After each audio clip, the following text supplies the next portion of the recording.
Če pogledate naslovnico bleščivke, ki jo je narisala Tereza Prepadnik, bi si lahko mislili, da so glavni junaki te zgodbe ptiči. Pa niso. Glavna junakinja zgodbe je Silva in drugi glavni junak te zgodbe je hišnik Jože. In potem so še glavni junaki zgodbe otroci in še več drugih likov.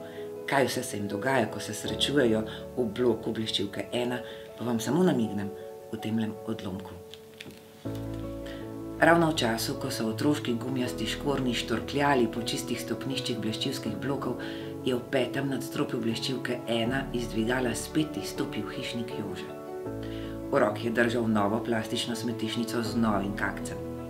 Postavil se je pred vrata Dimitrinega stanovanja in odločno pritisnil na zvonec. To jutro, ko je že drugič na pločniku pred blokom našel fluorescenčen kakec, ga je znano zasklelo v kosteh.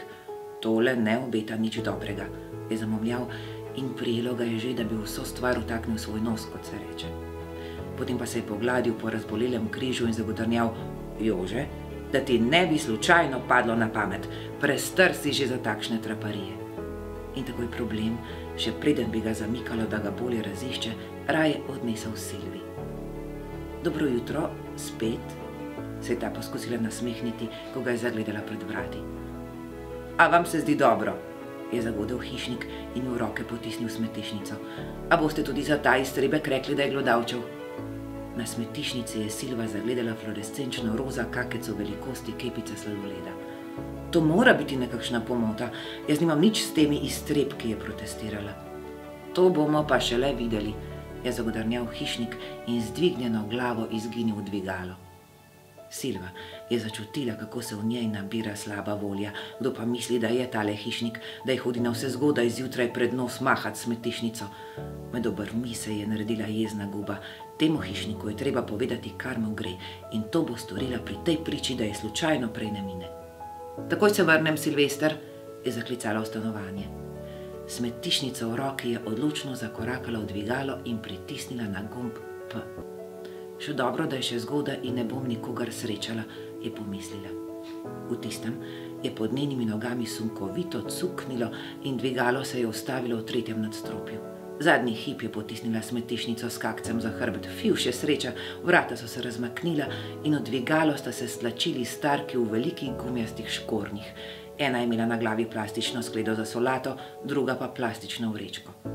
Pritisnili sta na P in se radovedno zazrli v Silvo, pripravljeni, da kar takoj začneta pogovor. Vi ste pa novi pri nas, a ne? Je izstrelila prva. Silva je pokimala in se kislo nasmehnila. A niste vi tista s krokodilom? Se je spomnila druga in brez sramu bolila vanjo. Silva je spet pokimala in se poskušala čim bolj neopazno zriniti v kot dvigala, da starki ne bi opazili smetišnice za njenim hrbtom. Kje pa imate tisto svojo zver? Še nikoli nisva videli krokodila od blizu, veste? Samo enkrat v prirodoslovnem muzeju. Samo tisti je bil nagačen. Ja, tisti ne šteje. Je imel pa lepe zobe. Ja, take ostre kot kakšni nožički, a ne? A vaš ima tudi take? Silva je malo zardela. Veste, Silvester je v resnici povsem nevaren, je zamomljala. Saj, zato pa komaj čakava, da ga srečava, sta kimali starki. Pridite no kaj na čaj. Bova, hvala, je rekla Silva in poškilila na številčnico, ki je po pol že odštevala nadstropja. Zakaj je to dvigalo tako preklimansko počasno? Starki pa sta krmljali dalje. Srečo imate, ravno zdaj se priselite, ko imamo prvič v zgodovini na bleščivki takle dež. Obilen dež, tako rekoč potop, povoden, ujmo nebeško. Komaj sva izbrskali primerno opremo za take izredne razmere. Obeh hkrati sta s prstom pokazali na svoje pokrivalo. Ja, res nismo vajeni tega na bleščivki, veste. Silvi je uspelo še enkrat pokimati. Roka, ki jo je zvijala za hrbtom, jo je začenjala boleti. Nikoli več se ne bom peljala s tem dvigalom, se je potihem obljubila. Bojiva pa se, da tole še ni vse, sta starki klepetali naprej. Da je tole šele začetek, veste. Začetek česa, je izdavila Silva. Katastrofe. Vesoljnega potopa, konca sveta. Očitno smo se nečesa nalezli. Kako to mislite nalezli?